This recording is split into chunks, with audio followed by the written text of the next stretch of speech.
selamat pagi. Perkenalkan, saya Wita Oeleri Pikirik, dosen program studi Diploma 3 Farmasi, Stikes Andini Persada Mamuju.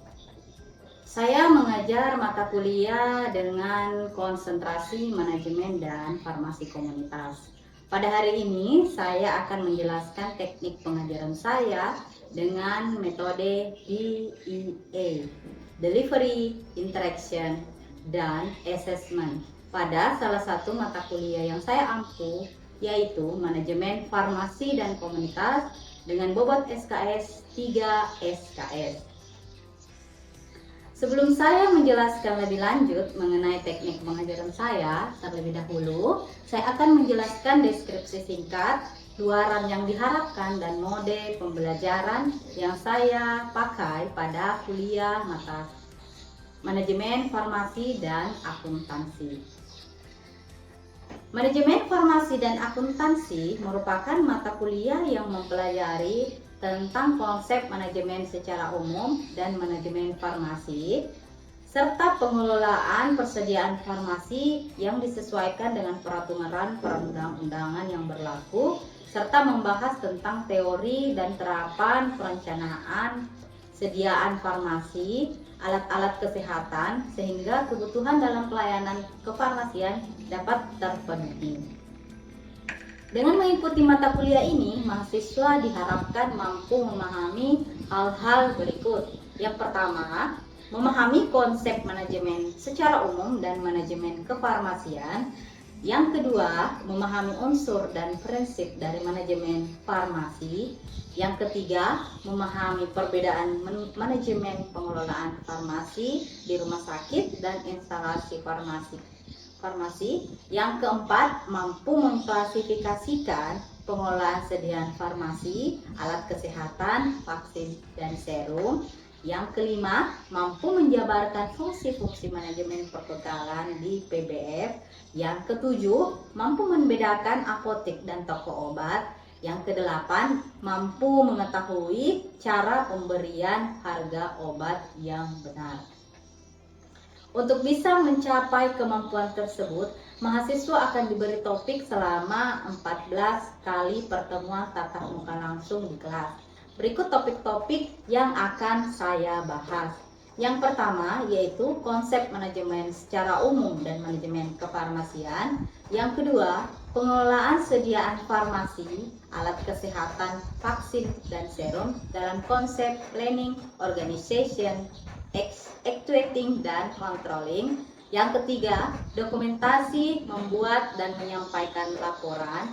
Yang keempat, inventarisasi dan manajemen pergudangan, dalam hal ini kartu stok dan e-katalog. Yang kelima, distribusi perbekalan kesehatan dan cold chain system. Yang keenam, menghitung harga obat.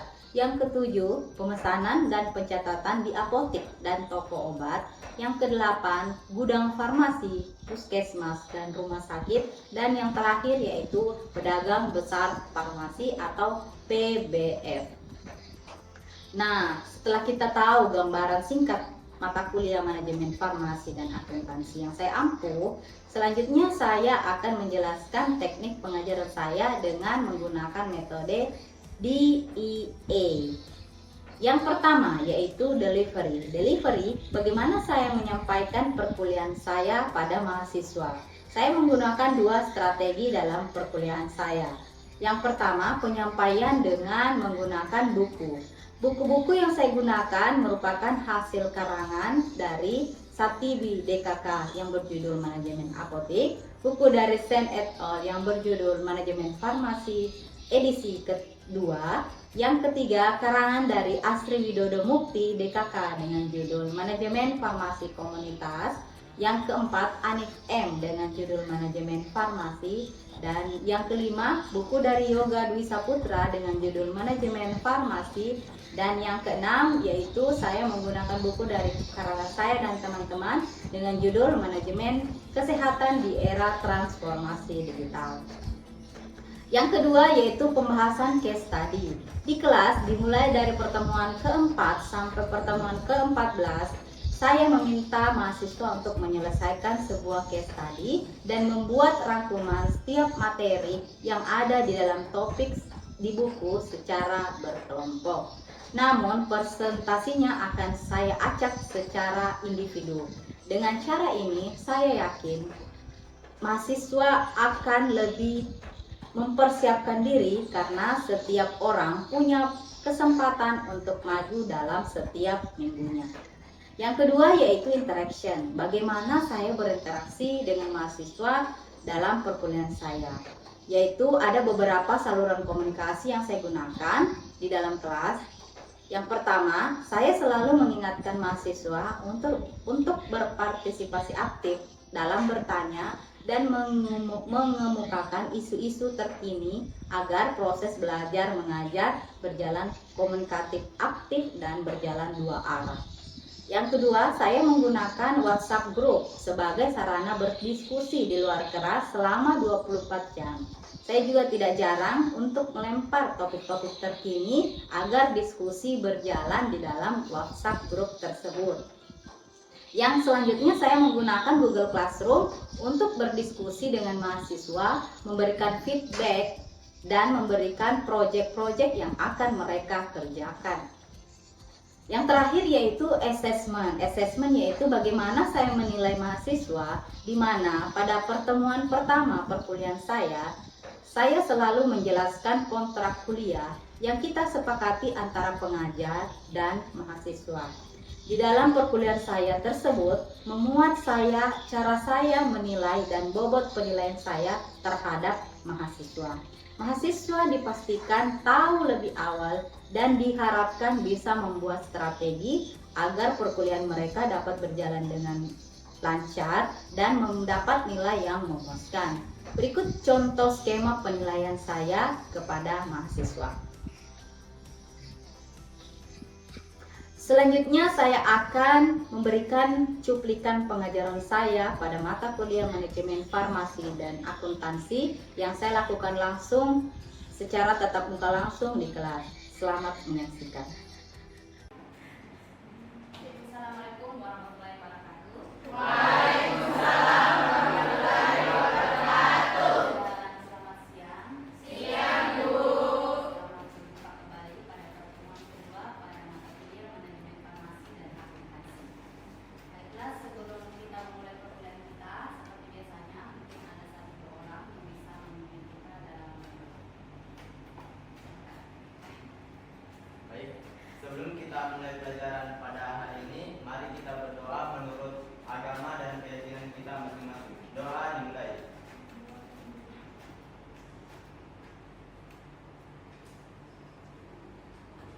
Selesai. Oke, terima kasih. Baiklah, sebelum kita mulai perkuliahan kita pada siang ini, kita akan membahas tentang manajemen farmasi. Namun sebelumnya saya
manajemen itu ada 4 yang kita pelajari. Yang pertama itu ada planning, planning atau biasa kita tahu itu adalah perencanaan. Apa itu planning atau perencanaan dalam manajemen ini? Dimaksudkan planning ini adalah merencanakan atau bagaimana kita mengatur sesuatu untuk merencanakan apa yang ingin kita capai atau yang kita strategi atau tujuan yang ingin kita capai melalui perencanaan. Nah, yang kedua itu ada yang namanya organizing atau biasa disebut dengan organisasi. Nah, dari kata organisasi ini berarti organisasi itu ada kelompok, dan kemudian di dalam kelompok ini organisasi pasti butuh yang namanya SDM. Apa itu SDM? SDM itu adalah sumber daya manusia. Apa fungsinya sumber daya manusia ini di dalam manajemen ini? Fungsinya adalah sumber daya manusia atau disebut dengan seorang pekerja yang digunakan untuk membantu kita untuk menyelesaikan atau menentukan keberhasilan agar target-target yang kita capai itu berhasil. Nah, kemudian ada yang namanya acquainting atau directing, di mana di situ disebutkan apa itu acquainting adalah penyerahan atau pengarahan atau implementasi, di mana apa itu acquainting di dalam manajemen ini adalah suatu pemberian pengarahan kepada para pekerja dengan cara memberikan motivasi kepada para pekerja yang ada ini agar dia bisa bekerja secara efisien dan efektif. Maksudnya itu efisien dan efektif bagaimana? Agar menjelaskan pertama dia itu seorang pemimpin, dia bisa memberikan pengarahan motivasi agar bisa mencapai target-target. Bagaimana caranya mencapai target di dalam manajemen itu, langkah-langkahnya dia bisa memberikan motivasi agar bisa sukses, begitu ibaratnya. Kemudian ada yang terakhir itu adalah controlling atau pengawasan, di mana controlling atau pengawasan ini gunanya adalah kita mengkontrol atau melihat bagaimana keberhasilan kita dalam hal yang ingin kita capai ini. Adapun fungsi dari controlling ini dalam manajemen biasanya itu adalah kita biasa mengevaluasi apa-apa yang sudah berhasil, kita evaluasi kembali supaya bisa dijadikan bahan pelajaran kembali. Kemudian kita mencari tahu apa kendala-kendala yang bisa kita perbaiki ke depannya, kendala-kendala yang dalam proses mencapai keberhasilan dalam manajemen itu. Mungkin itu saja dari saya, bagian dari saya tentang fungsi-fungsi dari manajemen. Sekian dan terima kasih. Ya, terima kasih. Jadi betul sekali yang disampaikan oleh temannya. Jadi untuk fungsi-fungsi dari manajemen itu ada yang perencanaan, ya, ada yang activating, organizing, dan controlling. Selanjutnya, sebelum kita masuki materi yang selanjutnya tentang manajemen farmasi, saya telah mengirim absensi di Google Classroom. Silahkan isi. Terus kita mulai dan ada pretest. Jadi untuk melihat kemampuan adik-adik dalam menangkap apakah mengerti atau tidak yang disampaikan, saya ada pretest terkait dengan bahan pembelajaran kita di minggu lalu. Ya, silahkan dikerjakan kurang lebih 3 menit. Selanjutnya, oke, pada pembahasan minggu ketiga yaitu tentang manajemen farmasi. Siapa sih yang tidak kenal yang dikatakan farmasi? Apalagi kita semua di sini orang-orang farmasi, ya. Kalau manajemen kan kita sudah tahu di awal bahwa manajemen adalah pola mengatur, memanajemenkan sesuatu. Kalau kita berbicara farmasi itu berarti kita berbicara tentang obat-obatan.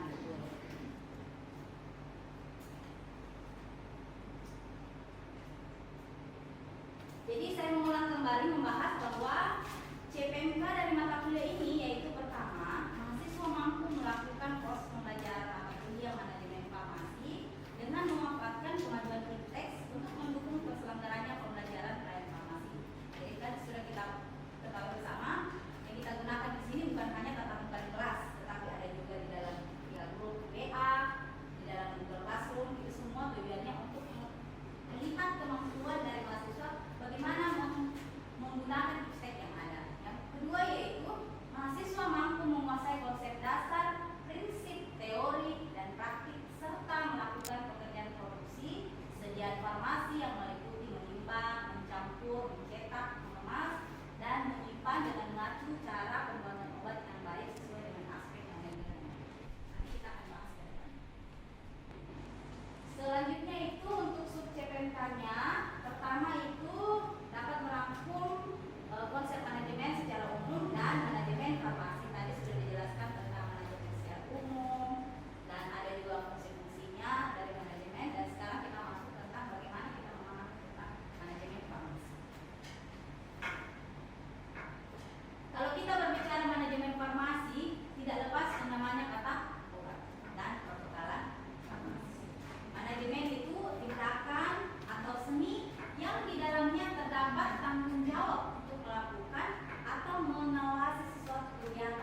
kan tadi kita jelaskan,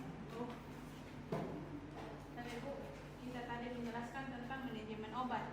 Ya, di sana ada tepat jenis, tepat jumlah, dan tepat waktu. Maksudnya itu Bu, bagaimana tepat jenisnya itu bagaimana, dan tepat jumlahnya itu bagaimana, dan tepat waktunya itu bagaimana?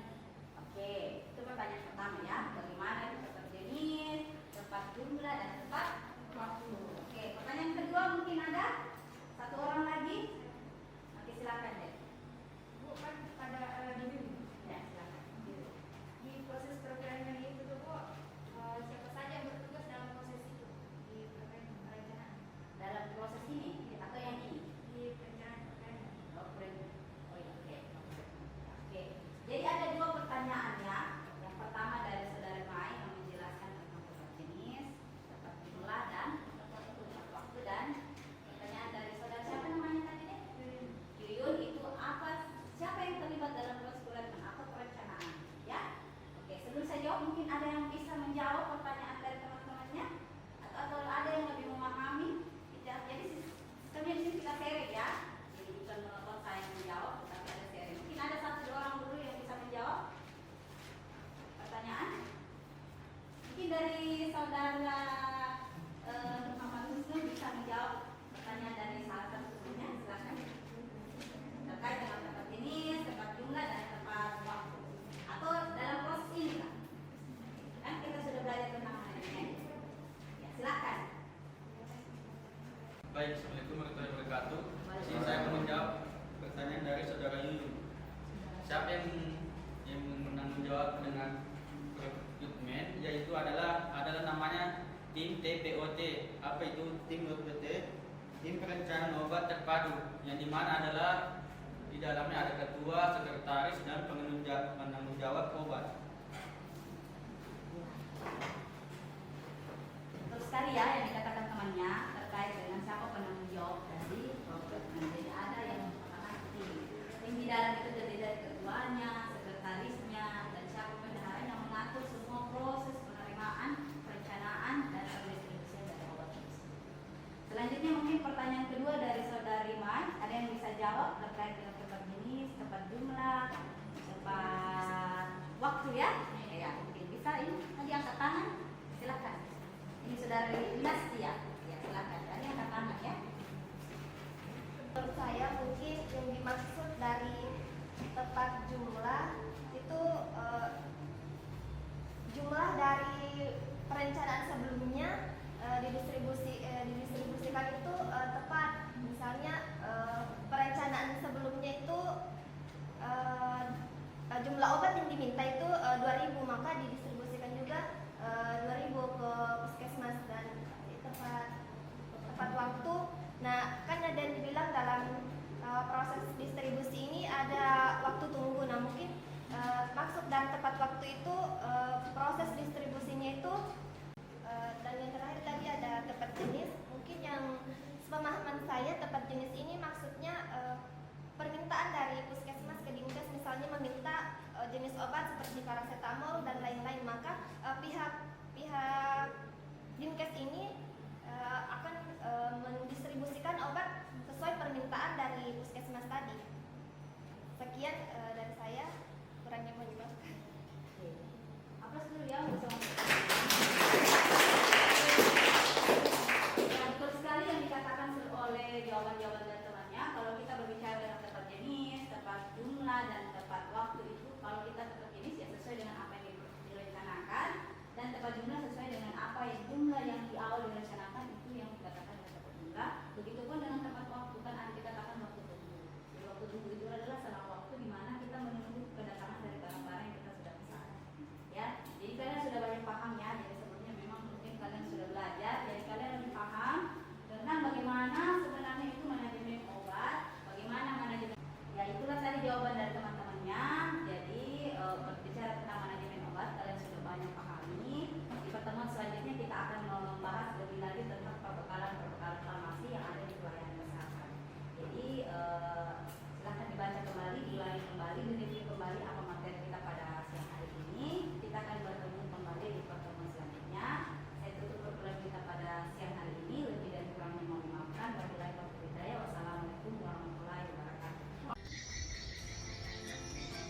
Nah, itulah tadi cuplikan cara saya mengajar di kelas.